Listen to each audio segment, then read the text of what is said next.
Hi everyone, আজকে কথা বলতে চাই যে মেয়েদের এডুকেশন কেন ইম্পর্টেন্ট। ইনফ্যাক্ট নাজনীন নামে একজন আমাকে বলেছিলেন আমি যেন এটা নিয়ে কথা বলি।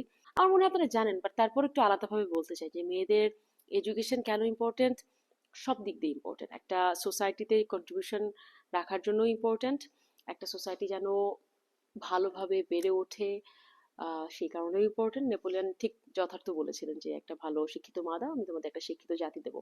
তো এখন পর্যন্ত যদি আপনি গ্রামের দিকে যান, এখনো দেখা যায় ক্লাস 5 এর পর আর বেশিরভাগ মেয়েরা স্কুলে যায় না, বা 8 এর পর তো বিয়ে দিয়েই দেয়। ইনফ্যাক্ট আমার বাসায় যারা হেল্পিং হ্যান্ড আসে ওদের সাথে মাঝে মাঝে আমি গল্প করি, সো ওদের কাছ থেকে অনেক শুনতে পাই যে কেন, কিভাবে ব্রেকডাউনটা হয়ে যায়। সো 5 পর্যন্ত পড়ে, তারপর 8-এ উঠলে এত গ্রামের ছেলেপেলেরা ডিস্টার্ব করে বা সবাই ডিস্টার্ব করে, সেখান থেকে বাবা আমার একটা বিয়ের তাড়া থাকে, বিয়ে দিয়ে দেয়। তারপরে হয়তো বা অত্যাচার করছে বা যৌতুক চাচ্ছে, সবকিছু মিলে যাচ্ছে, বিয়ে টিকছে না, বিয়ে টিকলেও মেয়েটাকে গার্মেন্টসে বা বাইরে কাজ করতে পাঠায় দিচ্ছে। তো সবকিছু মিলে যদি বলা হয় যে একটা মেয়েটা সেই, আপনি এইভাবে চিন্তা করেন, মেয়েটা যদি এত অবস্ট্যাকেল পার করতো, আমি অবস্ট্যাকেল ধরে নিলাম, লাইফে ট্রাবল আসবে, কিন্তু মেয়েটা যদি শিক্ষিত হতো, পড়াশোনা করতো, তাহলে হয়তো একটা তার ডিসিশন গুলা সে নিজে নিতে পারতো পরবর্তীতে, যে তার বাচ্চার কখন নেওয়া ঠিক হবে, তার বাচ্চা একটা সময়ের পর নিতে হয়, তাহলে শরীরটা, একটা মেয়ের শরীর ভাঙে না।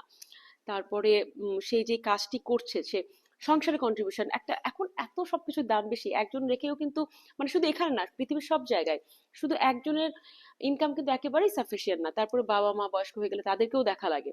তো সেখান থেকে যদি দুইজন ইনকাম করা যায়, বাচ্চার চাহিদা ঠিকভাবে পূরণ করা যায়, লাইফের বড় বড় ডিসিশন নেওয়ার ক্ষেত্রে, বড় বড় ক্রিটিক্যাল চিন্তা ভাবনা করার ক্ষেত্রে, তখন যদি একটা মেয়ে এডুকেশন থাকে, তাহলে কিন্তু একটা হাল হয়ে তার জন্য থাকে। আমি যদি আমার নিজের কথাই বলি, আমার আমার নিজের লাইফে অনেক অবস্টাকেল এসেছিল, যেখানে আমার মনে হচ্ছিল যে আমার পড়াশোনাটা হয়তো আমি শেষ করতে পারবো না।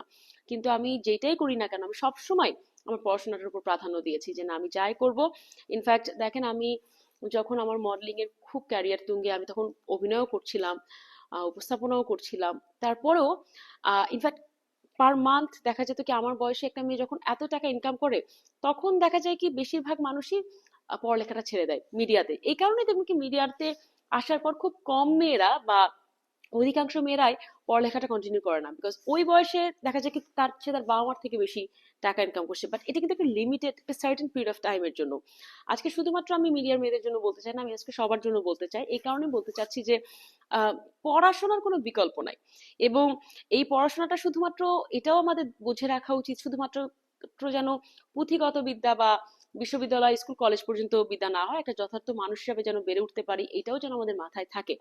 আর আরেকটা কথা আমি বলতে চাই, সেখানে আমার মারা ফুপুরা সবসময় বলতো, এই তোমার আম, তোমার তোমার বাবার সংসার আমি বলেই করছি, বা তোমার এই এর চাচা বা তোমার ফুফার সংসার আমি বলেই করছি, এটা আমরা সবসময় শুনে বড় হয়েছি। এটা কেন বলে, আমার যেটা মনে হয়, সো আহ আমার ফুপুরা, আমার মা, সবাই কিন্তু শিক্ষিত, বাট তারপরেও দেখা যায় কি সোসাইটির অনেক আহ অনেক বাধা থাকে, অনেক কিছু থাকে, সোসাইটি অনেকভাবে অনেক কিছু মেয়েদের উপর চাপিয়ে দেয়। তো ওই চাপানোটা, আমার মা ফুপুরা তারা তো ওখান থেকে বের হয়ে আসতে পারেনি।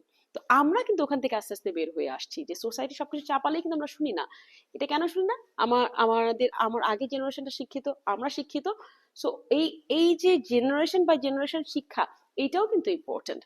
তো আমি বলবো, যারা আমার এই আজকের যেই ভিডিওটা আমি করছি, সেটা যদি গ্রামের দিকে যদি আপনারা দেখে থাকেন, খুব ইম্পর্টেন্ট, আপনি আপনার বাবা মা যদি আপনার শিক্ষিত নাও হয়ে থাকে, আপনি যেন শিক্ষিত হন। আপনি যদি শিক্ষিত নাও হয়ে থাকেন, আপনার মেয়ে যেন শিক্ষিত হয়। আপনার আম, ছেলেকে যতটুকু পড়াচ্ছেন, চেষ্টা করবেন মেয়েকে তার থেকে বেশি পড়ানোর। বিকজ ছেলেরা আমাদের সোসাইটিতে অনেক কিছু থেকে পার পেয়ে যায়, মেয়েদেরকে পার পেতে দেওয়া হয় না। মেয়েদের যদি কিছু না পায়, তখনও ক্যারেক্টার নিয়ে কথা বলে। সো একটা মেয়ের যখন ফিনান্সিয়ালি স্ট্যাবিলিটি থাকবে, তখন ক্যারেক্টার নিয়ে কথা বলুক আর যা নিয়ে কথা বলুক, একটা মেয়ের কখনো গায়ে আসবে না। বিকজ তখন মেয়েটা নিজে স্বাবলম্বী, সে জানে তার জন্য কোনটা ভালো, তার জন্য কোনটা করতে হবে।